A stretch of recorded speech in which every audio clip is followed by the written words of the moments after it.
1947 সালের 15ই আগস্ট ভারত ইতিহাসে স্বর্ণাক্ষরে লেখা একটি উজ্জ্বলতম দিন। অমরাত্রির অবসানে এই দিনেই পূব আকাশ আবিরে রাঙালো স্বাধীনতার রক্তিম সূর্য। সুদীর্ঘ 2 শতাব্দীর দুঃসহ পরাধীনতার হলো অবসান। নবযুগের সূচনার বিনিময়ে দিতে হলো বহু অমূল্য প্রাণ। সূর্যের স্পর্ধায় অন্ধকার অরণ্যে জীবনের উল্লাস আনতেই হয়তো তাদের আবির্ভাব।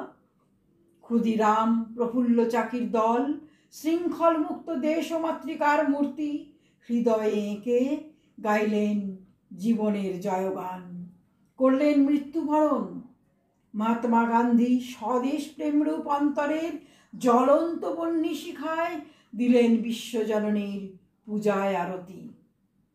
ঋষি বঙ্কিমের, বিশ্বকবির, বিদ্রোহী কবির শানিত কলম কাগজের বুকে আনলো ঝড়। তাকে ক্ষত বিক্ষত না করে সাজিয়ে ফেলল নবভারতের সঞ্জীবনী মন্ত্রে, সুসজ্জিত বাক্যমালিকায়।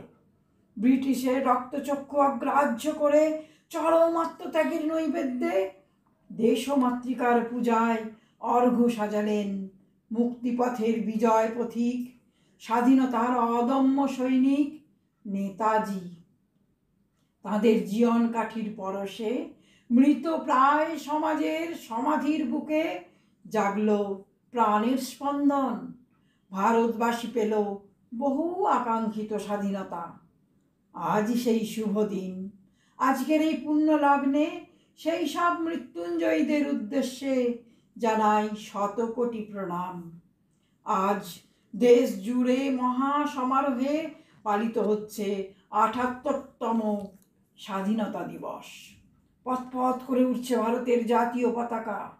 আমরা গর্ব অনুভব করছি।